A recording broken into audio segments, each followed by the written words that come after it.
June 21, 2009. It's time for another one of those. Update, guys. I'll start. Yeah, well, you got film, so why not? Yes. Top Let's five. start with the morning.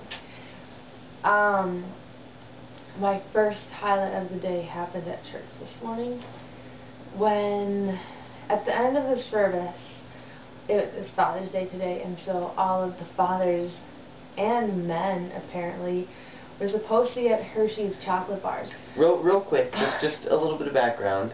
On Mother's Day, it's actually not at our church, here. It's Women's Day, because the mothers get carnations, but all the girls, like, you don't even have to be over 18, you still get a carnation. And it's Women's Day. So they were doing a similar thing today, fathers and guys over 18. So continue with that context. And guys over 18. Yes, No guys one ever 18 or over. said that. Yes, they most certainly did. I don't remember hearing that. Male persons 18 or older. Continue. The point was, all the little kids just got chocolate bars and were handing them out to whoever they felt like. To and men. Sylvia Meyer Males. handed me a chocolate bar anyway, and I graciously gave it to Nathan. No, because she didn't know who she was supposed to give it to. She's only like 2 years old. They're like, hey, give it to this person. She's like, who? She didn't know what was going on. So anyway, I saw that Kim Meyer was in charge of giving the chocolate bars to the kids to give to the men in the congregation, and I noticed that she had lots of them left over, and I figured, what is she going to do with so many chocolate bars? Like, unless she's hosting a bonfire or something to make s'mores. Maybe she was. Maybe it was a Father's Day bonfire. No, she was going to give them to Jeff, she told me. To a father? Yeah, but just to do something else. So she stole candy from a father and his children. I didn't steal anything. I asked Kim if I could have a chocolate bar. And I said she gave no. It to me. And that whole process took about her 10 for minutes. many minutes. Because Nathan was holding me back. It was but there were a lot of people watching, and so it's kind of making a scene. And I was like, yeah, just go get your chocolate. No, you never said that. That's what I said in my heart. You wanted to make a scene. Yeah. It was embarrassing. We almost ran over an old man with a cane. We did. No, I saw him. And woman. No. Yeah. Okay, so anyway, that was kind of a highlight. That was my highlight. I had two. We have two. We each have two in a joint one. One of mine was recording a little music today. I was working on a song, and I already laid down the drum track a while ago. I laid down the guitar today, and I figured out that when I was laying down the drum track initially and thinking to myself, hey, maybe just to safeguard and make sure, I should bring down the lyric sheet just to make sure that all the sections are the right number of measures and everything. So today I figured out that one of the verses was too short, but the part at the end, which has the same format as the verse, it's just a little heavier, will actually allow for me to put the lyrics in there, and it might end up being a kind of cool mistake. We'll see. So it's kind of a highlight and a low light and a mixed light. By the way, I'd just like to point out that I didn't interrupt you while you were giving your highlight.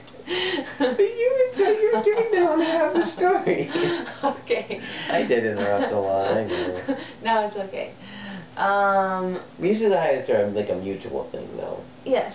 So you can talk. You can talk on my highlights. That was a mutual highlight. That highlight wasn't. You can share on my highlights. I was sleeping while he was recording, which is my other highlight, because I got a nap today, which was amazing. 3 hours long. It's been like a month since I've gotten my Sunday nap, and I'm very mean when I don't get my Sunday nap, so it's a good thing I got it today. I felt a lot better after my nap, so that was my second highlight of the day. And my other highlight was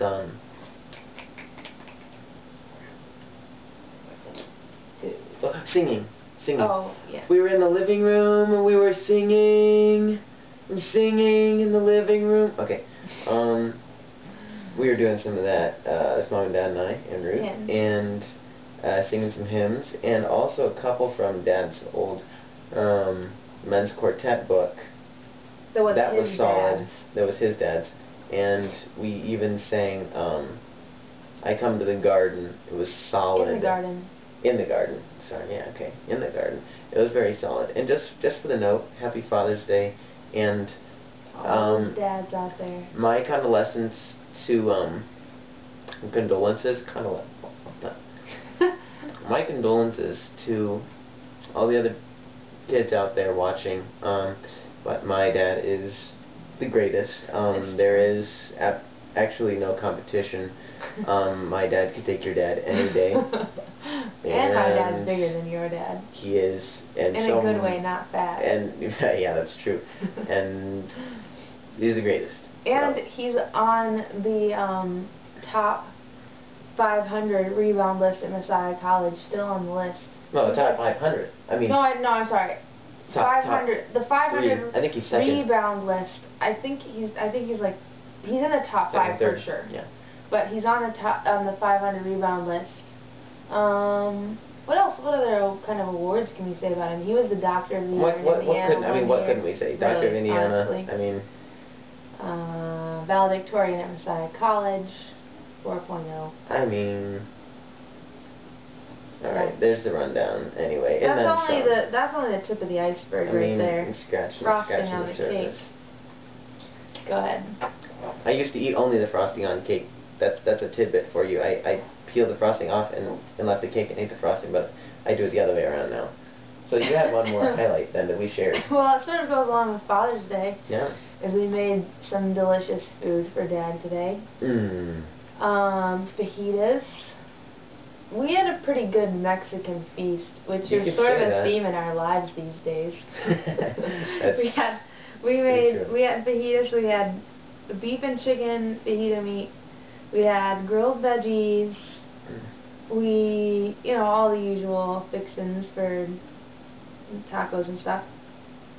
Mangos, plantanos, which Nathan made, which were awesome. A little bit of orange juice, a little bit of honey, a little bit of butter, a little bit of cinnamon. And I think that was the main stuff for lunch. Well, and then we had like the guacamole. Oh yeah, the guacamole. And then all the other stuff around the thing and. Yeah. That was the main stuff. Yeah. And then tonight I made a peachberry pie, which is really good. I made it one other time, took it into work. So it's like peaches and raspberries and blackberries, and it's awesome. I think I'm going to rename it the Friend-Making Pie because it's really pretty, and it's delicious. And friends are pretty. and it's perfect for, you can make it and take it to like a potluck or something, and everyone loves it. So. That's true. Well, I was thinking about calling it Miss American Pie. No, I'm not doing that. But because when you're eating it, you just it goes so fast that you have to say bye Miss American Pie because it's gone because everybody ate it. That's terrible. That's what happens. I don't know what else to say, but I don't want to end on that note. Pie. A Wendellberry pie. I want to make a Wendellberry pie. What would be in that? Sage. It'd have to be very special. I haven't found a pie yet that's deserving of that title, so we'll see. It would just have to be like a mixed berry. And come from locally grown berries. Okay. We could just call the pie Wendell. That's the end.